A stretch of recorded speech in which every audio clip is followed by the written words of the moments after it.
GK with কিরণ চ্যানেলের এক নতুন ভিডিওতে তোমাদের স্বাগত জানাই।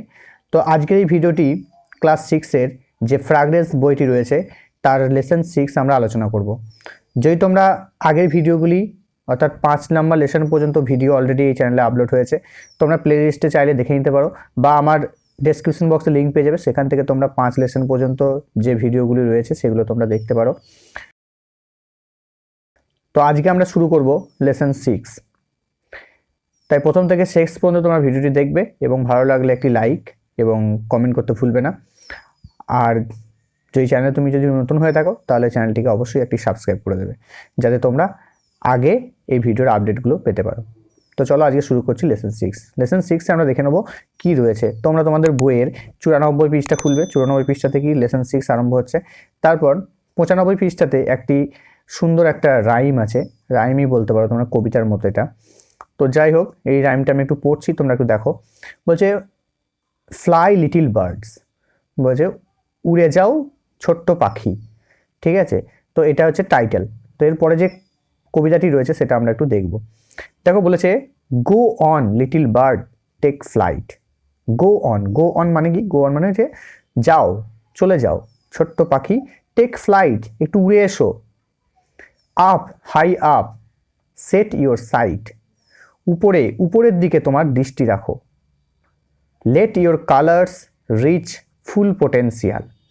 তো দেখো এখানে লেট ইউর কালার্স, কালার্স কথা অর্থ হচ্ছে রঙিন, কিন্তু এখানে কি রঙিন হবে? এই বাক্যটির মধ্যে রঙিন হবে না, কারণ এখানে হবে লেট ইউর কালার্স, মানে এখানে তোমার কালারফুল ডিজায়ার, তোমার কালারফুল ইচ্ছাগুলোকে বলছে।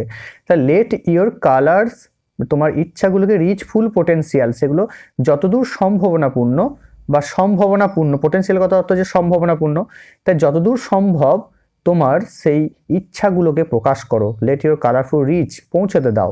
কোথায় পৌঁছে দেবে? ফুলফিলের জন্য, অর্থাৎ তোমার যে মনের ইচ্ছাগুলো আছে সেই ইচ্ছাগুলো যেন পরিপূর্ণ হয় তার সম্ভাবনা তুমি রাখো। ঠিক আছে, তারপরে বলছে স্ট্রাইভ টু বি গ্রেট, মানে সংগ্রাম করো, মহান হওয়ার জন্য সংগ্রাম করো। স্ট্যান্ড মনুমেন্টাল, কৃতিস্তম্ভের মতো দাঁড়িয়ে থাকো। ফ্লাই লিটিল বার্ড, উড়ে যাও ছোট্ট পাখি। ফ্লাই আপ হাই, উপরের দিকে উড়ে যাও। যেহেতু এটা একটা আমাদের ইন্সপিরেশনাল কবিতা, অর্থাৎ তোমার মনকে একটু জোর যোগাবে এই কবিতার মাধ্যমে। এই কবিতা যদি তুমি পড়ো তাহলে কোনো কিছু কাজের আগে তোমাকে সেটা কি করবে না, তোমার মনের মধ্যে একটা জোর সৃষ্টি করবে।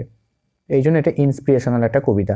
তো দেখো ফ্লাই লিটিল বার্ড, ছোট্ট পাখি উড়ে যাও। ফ্লাই আপ হাই, উপরের দিকে উড়ে যাও। Let your self be seen, don't be সাই, তোমার নিজেকে প্রস্ফুটিত করো, নিজেকে দেখাও। ডোন্ট বি সাই, লাজুক হয়েও না। স্টে কনফিডেন্ট, তোমার মনের মধ্যে আত্মবিশ্বাস গড়ে তোলো। স্টপ ডাউটিং, সন্দেহ করা বন্ধ করো। You will be simply waste time with all the hiding. এটা হাইডিং কথার অর্থ কি? এটা হাইডিং হচ্ছে মনের যে বাসনাগুলো বা তোমার ইচ্ছাগুলো, সেগুলো মনের মধ্যে লুকিয়ে রেখো না। হাইড কথা হচ্ছে লুকিয়ে রাখা। তাহলে সে লুকিয়ে রাখলে কিন্তু তোমার টাইম নষ্ট হবে। ইউ উইল সিম্পলি ওয়েস্ট, তুমি খুব সহজেই নষ্ট করে ফেলছো সময়। উইথ অল দ্য হাইডিং, এই সমস্ত জিনিসগুলোকে বা মনের ইচ্ছাগুলোকে লুকিয়ে তুমি অনেক সময় নষ্ট করে ফেলছো। গো অন লিটিল বার্ড, ছোট্ট পাখি তুমি উড়ে যাও। টেক ফ্লাইট, একটু উড়ে এসো। You would be alone, you would not be alone, তুমি একা নও, তোমার সঙ্গে আরও অন্য কেউ আছে। দেয়ার শ্যাল বি লাইট, দেখো আলো আছে। Guidance and help will be by your side, মানে পথ প্রদর্শন। গাইডেন্স কথা অর্থ কি? পথ প্রদর্শন, অর্থাৎ তোমার যে পথ প্রদর্শন করবে সে তোমাকে সাহায্য করবে।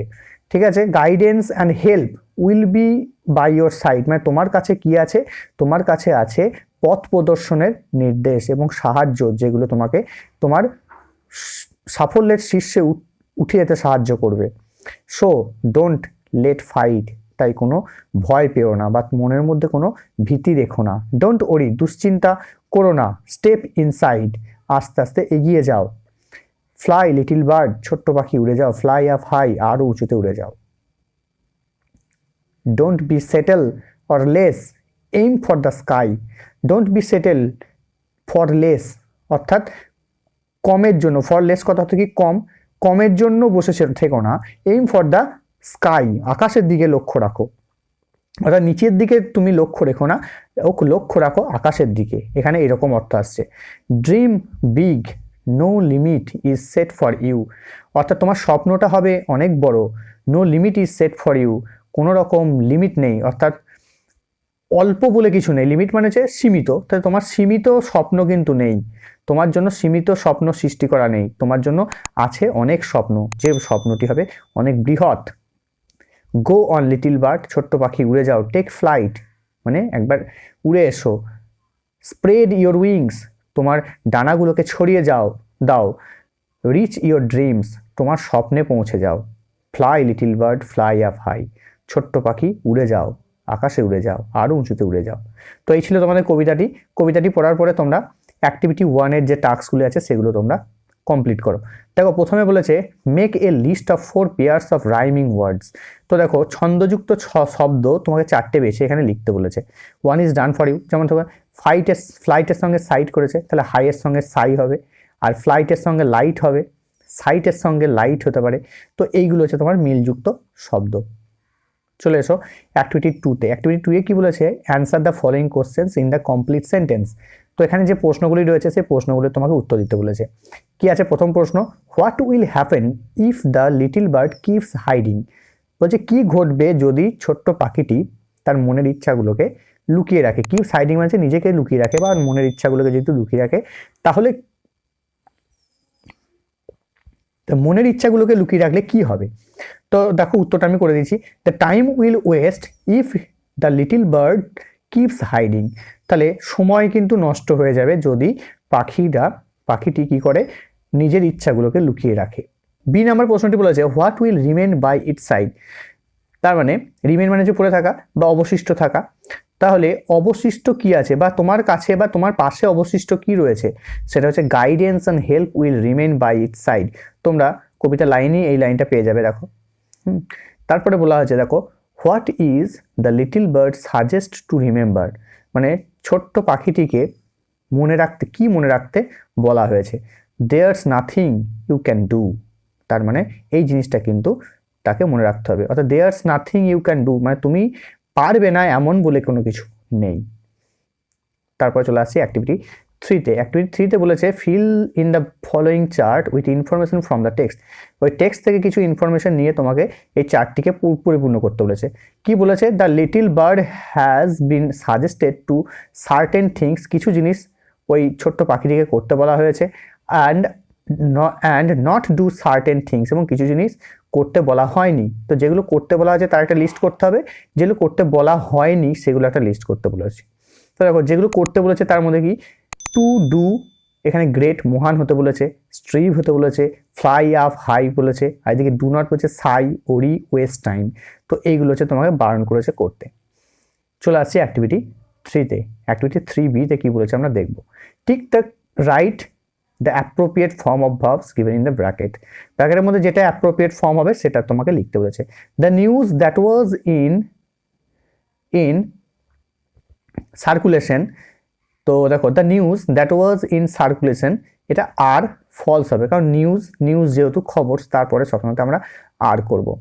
ঠিক আছে, that was in circulation are falls. বেশ, তারপরে কি আছে, she is a good student. তো সি এর পর যেহেতু ইজ হয়, থার্ড পারসন সিঙ্গুলার নাম্বার, তাহলে ইজ হচ্ছে, তাহলে এখানে হবে ইজ গুড স্টুডেন্ট। তারপরটা আছে my parents is am are teachers. তো আমার পিতামাতা যেহেতু দুজনকে বলছে সেজন্য আর হচ্ছে, তো এখানে হচ্ছে আর। চারটা কি হবে, I is are am going for a walk, তাহলে আই এর পর অ্যাম হয়, I am going for a walk.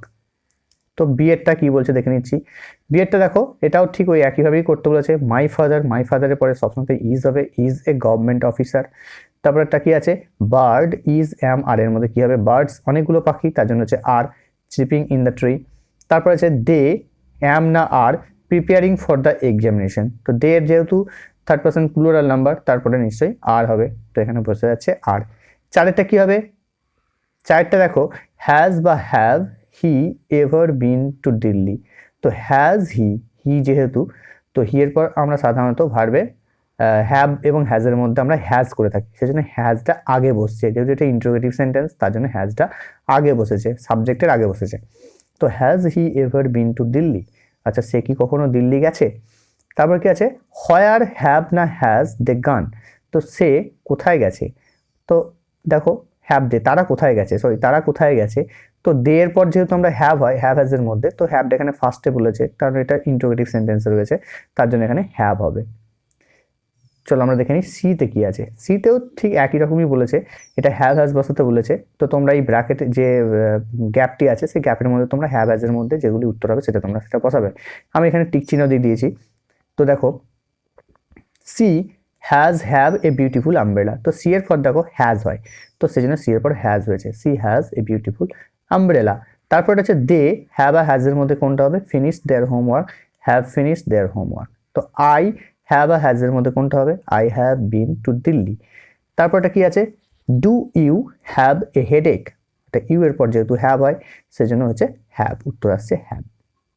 তো দেখো ভিডিওটা যদি ভালো লাগে তোমরা অবশ্যই লাইক এবং শেয়ার করতে ভুলবে না, এবং যদি চ্যানেলে নতুন হয়ে থাকো তাহলে চ্যানেলটি অবশ্যই একটি সাবস্ক্রাইব করে দেবে। তো এরপরে দেখো আমরা চলে আসি আর্টিকেল কাকে বলছে। আর্টিকেল হচ্ছে এ অ্যান আর দিকে আর্টিকেল বলা হয়, যা তোমরা ক্লাসে পড়েছো। এখন আমরা সেই ধারণাগুলো একটু রিকল করে নেওয়ার চেষ্টা করব। অর্থাৎ আর্টিকেল দু প্রকারের হয়, একটা হচ্ছে definite indefinite article. Indefinite article হচ্ছে এ আর অ্যানকে আমরা ইনডেফিনাইট আর্টিকেল বলি, আর ডেফিনাইট আর্টিকেল কি, দা হচ্ছে ডেফিনাইট আর্টিকেল।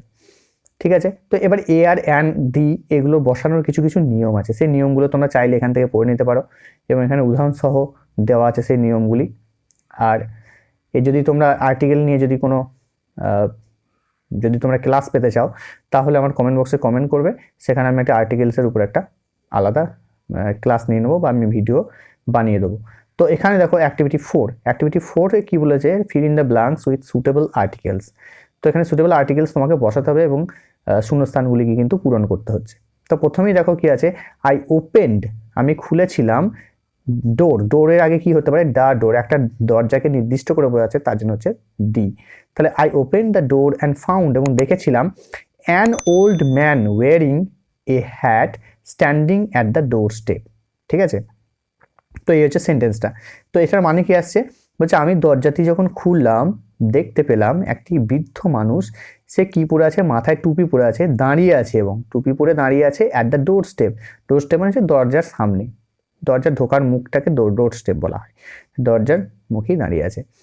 বেশ, তো তারপরটা আছে কি, a boy came cycling down the street and banged into the tree in front of the house. তো এখানে বলছে দি, তারপরটা কি আছে, the boy began to shout the street was lonely.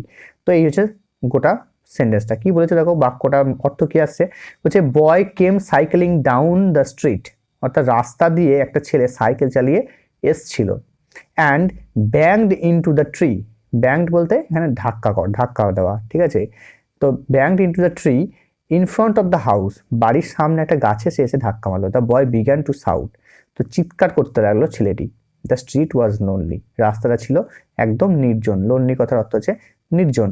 তো এরপরে আসছে C, all of them went to a picnic. এখানে পিকনিকের আগে এ বসছে, একটা পিকনিকে গিয়েছিল সকলে, তাদের মধ্যে সকলেই পিকনিকে গিয়েছিল, নিয়ার দ্য রিভার, নদীর কাছে, of the green valley, green valley সবুজ উপত্যকা, নদীর ধারে, অন এ সানডে, এখানে একটা অন এ সানডে, একটা রবিবারে হবে এখানে, ঠিক আছে।